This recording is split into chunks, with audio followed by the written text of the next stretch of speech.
Well, hello everyone, and welcome back to our ultimate playthrough in the Shadow of Doom story quest. When we last left off, we made it here to the negative zone. We met up with the members of the Fantastic Four, and, well, there's a lot to unpack here, and if you do recall, we are running through this difficulty without the use of Thanos Infinite because, well, you typically don't have access to him when playing through the story quest, so this is just to kind of show you what you're in for. We've got our squad slightly altered from last week, as Doctor Strange is at level 300, so we've rotated him out for Gamora, who is wildly underleveled, but that's kind of the whole point of what we're doing here today. So let's get a move on and start working up this path. And as always, make sure you subscribe to the channel if you haven't already, as that greatly helps me out, and there's videos coming your way every single day. And if you find today's video enjoyable, why not hit that like button while you're down there? Alright, so first thing we're going to need to do is take out a couple of these insectoids. And right around the corner here, you'll want to make sure that you take a stop off at that rare box, because yes, there are a couple of those in here as well. And we will eventually have a video that outlines the locations of all of them. Oh boy, I forget these guys. And they're where they come from. Now, they can be a little bit problematic because not only are they huge, they are most vulnerable on their backside, which they tend to protect a little bit.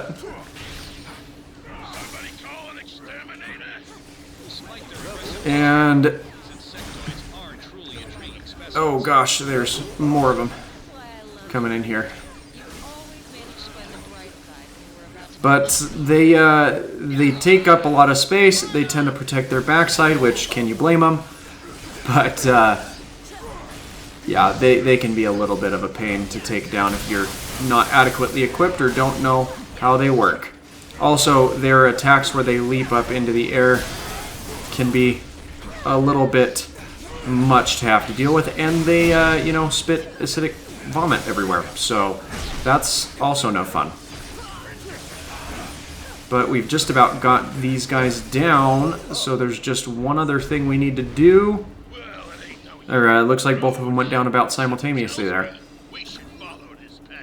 So let's keep moving like thing suggested. And these things, they are kind of nasty. So if you can break them before they hatch, I would highly encourage that you do so. Otherwise, you're going to be dealing with a bunch of smaller grunts. And they're not that difficult to deal with, but if you can avoid it, I would advise it. And up here, we've got a couple more of these guys that we'll need to take on. And I think this blue particle effect means defense down, because it doesn't seem to affect your party speed or anything else. Though I could be wrong, because I haven't really exactly figured out what they do. And I don't know if there's a bio on our opponents that can describe that. I'll look into it, and if I ever figure it out, I'll let you know. Until then, let's just keep knocking into these guys, because that seems to be what's easiest. And up here on this platform, you probably already saw, but there is another rare box that we can break open. Now, the reason you'll want to go in and get these rare boxes is, yeah, they have some decent loot in them, but they can also contain, depending on which difficulty you're playing through, they can contain alternate costumes for the Shadow of Doom characters. So that's always fun. And now we're headed deeper into their nest, and make sure that you pick up their stuff before moving out of here, because there's no going back up that wall there, is there? And it looks like there's one nice little egg pod back here that we can knock out before coming up to the next little opponent here.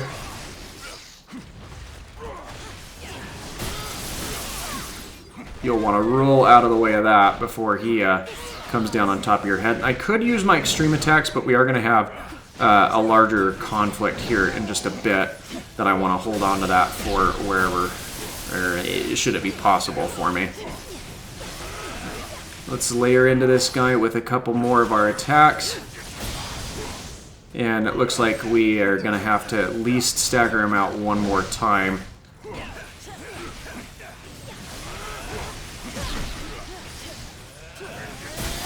Before we take him out. And just like that, he goes down. Kind of a amber tone area here. And one good thing that you're going to want to do to make sure you don't miss anything is kind of glance back over your shoulder. And here is something you need to be very, very cautious about in this area. Because these crystals give an kind of an anti-life effect, or they reverse healing, which stands for everyone that it affects. So your party can be affected negatively as well. And let's get this last one over here, because I was wanting to hold on to those for a little bit, but Drax looked like he was in a bit of a bind, so I wanted to heal him up, keep him healthy, instead of having to spend a revive on him, because checkpoints are few and far between here in the negative zone.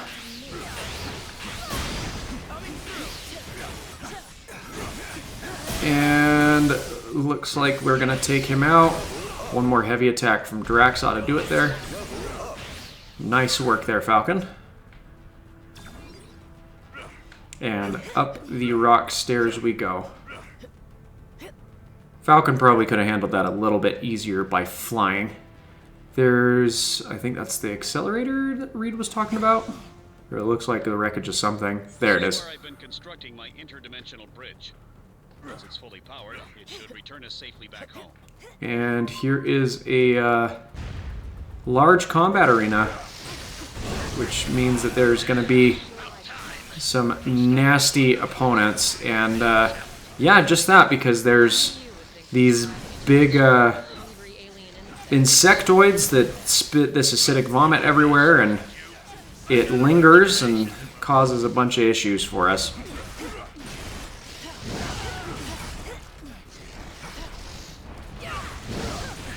Now, one thing that you may have noticed, but these insectoids tend to hold on to whichever character you are controlling, and they try to surface that way when falling back out of their this attack here, where they jump up into the air. So do make sure that you are aware of that they're going to have their weak spot covered by the time they come back down.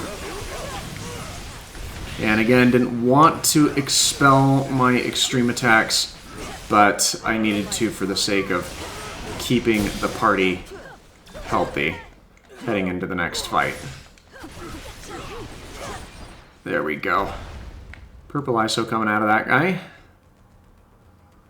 And you can already see down here, there is another rare box that we can break open.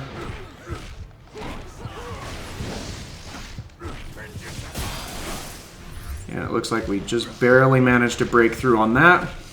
Wonder if we can do the same here. Now, these egg sacs, they do appear to be proximity based.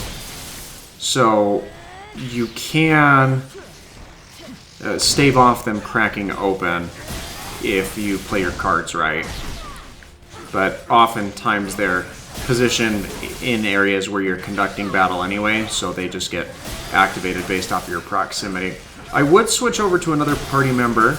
I don't want to switch over to Gamora, because again, she is the runt of this run. But let's see if we can get Elsa some love here. She got the final blast there. And I think Falcon's going to have the launch synergy we're looking for to break this open. And some blue ISO. Wonder if that's a experience accelerator, because that's one of the main reasons I love the blue ISO. And this is a little deceiving. It almost looks like there's a branching path that goes down that way. There's not, but it kind of appears that way. Alright. Now we need to be cautious here as we come into this area. The object was a physical manifestation of pure antimatter. And I guess it don't matter that we busted. We still need to use caution. And try to stay out of that Potentially devastating results. if possible, because it's gonna...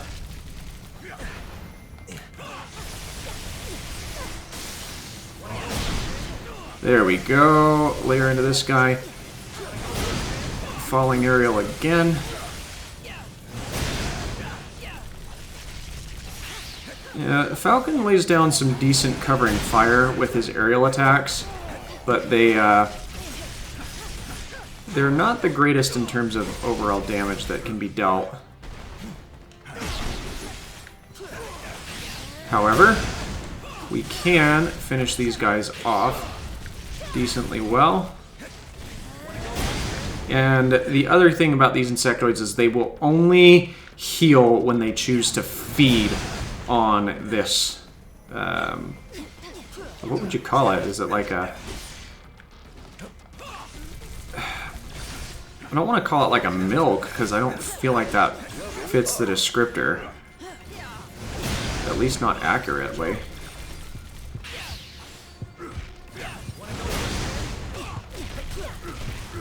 There we go, that goes down. And let's get another crystal activated over here. Hone it in on these guys. Problem is these are not very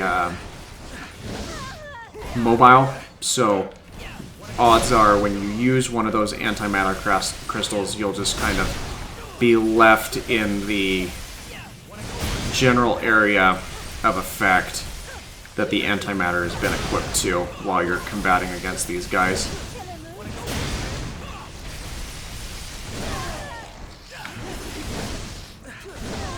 Alright, sir.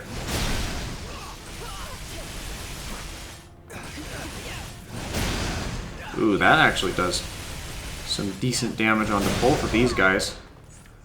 And down they go. Some AA white ISO. Again, that's another one that can boost some of your experience, so fingers crossed that that's what we have. And nice big arena. You can see that we've got 60 enemies that we need to take down, but keep an eye on that count as we take out these pods, because believe it or not, these cocoons actually play into the overall count of enemies that we need to take out while we're in this fight. So by taking out these pods before they hatch, you can get to the halfway point of this fight before it really even starts.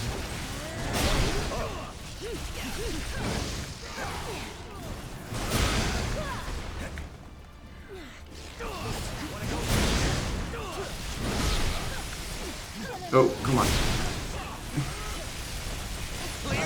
Can we get these three off?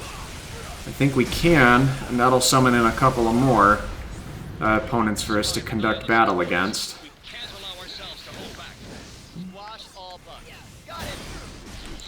Yeah, good job, Johnny. Nice. In your case, it's less of squashing and more of incinerating, but you're not even a part of this fight currently with team loadout anyway.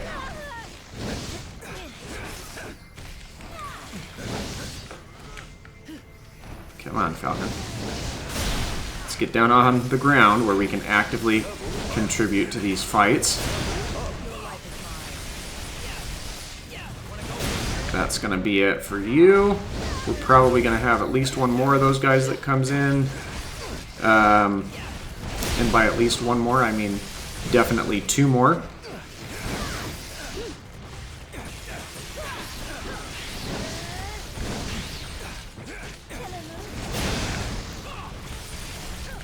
And here's where we run into some of the issues and chaos of having so many large bodies on the battlefield at one point in time. Let's go ahead and detonate these again so we can get as much damage in as we can while some of the larger ones are prostrated.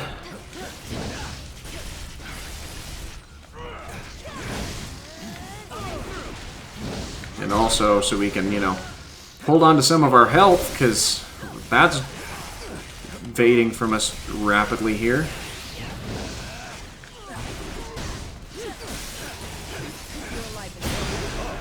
There we go. Now there's just this last guy.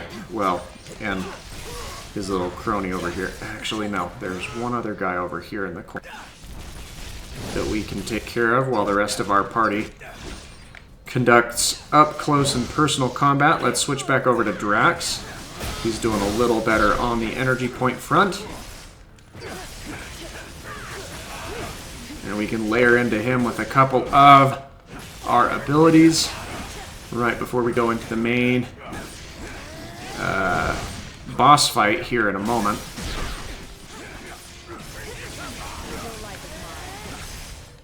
There we go. That's going to summon in another rainbow bridge for us.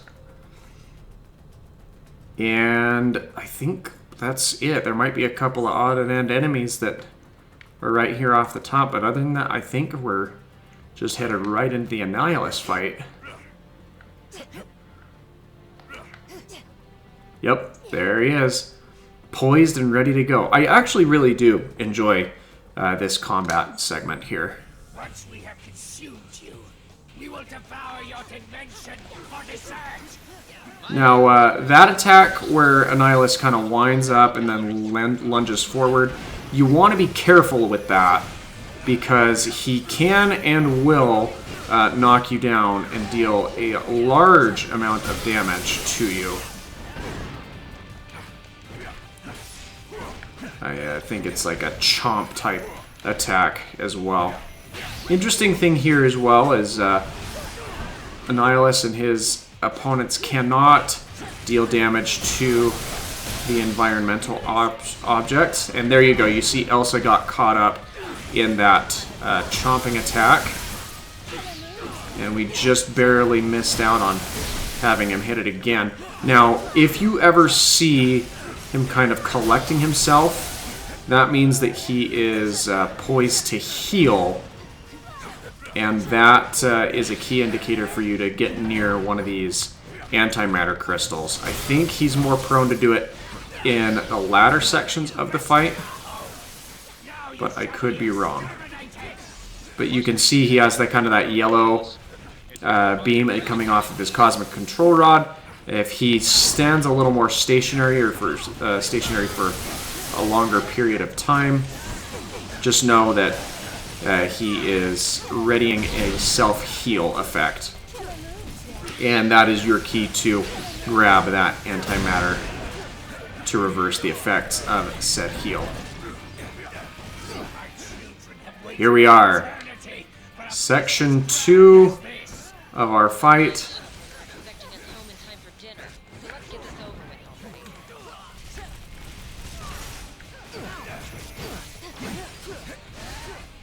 Who rolled just a little prematurely there. And Falcon's looking peakish, if I do say.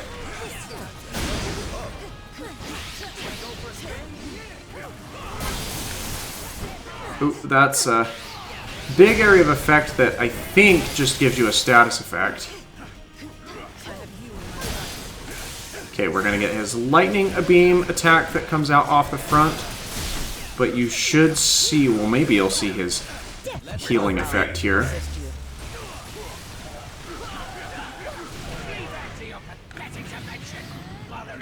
Got our health refilled a little bit. Now we've got a big cosmic control beam detonating across again. Wow. He is really favoring that attack today, isn't he? Oh, we've got the Thunder Strike. And now he has this attack where he might blitz across the stage. If he does, he will eventually come back down. Kind of like he did, where he slams into the middle of the arena. It causes everyone some headaches.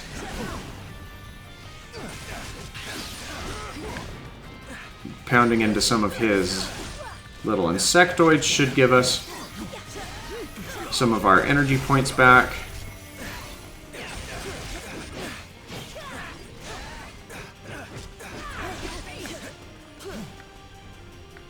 But what I'm really looking for is his ability where he attempts to self-heal, which is not that one.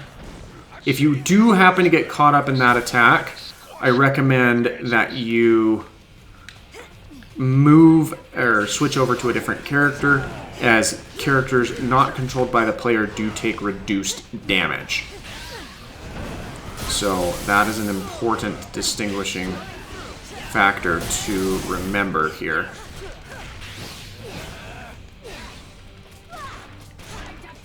Ooh, we just barely missed that second shot there. He's gonna barrel. I was expecting him to barrel through again.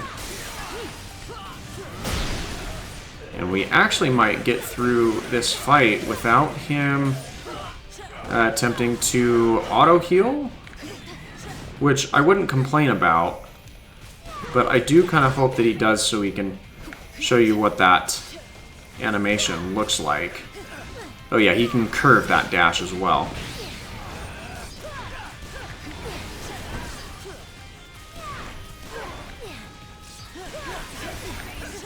Okay, next time he comes down, I think we're just gonna detonate our extreme attacks on him to finish that out. Or we can, you know, lose Elsa. That's fine too. Let's flock together.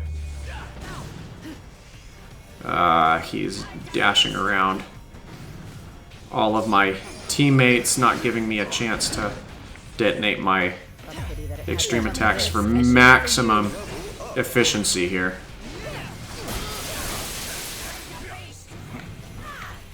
He's gonna dash again. That's the curved one instead of the one that just comes straight through the arena. Just about have him down. We can get one more decent hit with an ability or something. There we go. Annihilus down. Alright, and just like that, we are out of the negative zone, and we have made our way over to Latveria.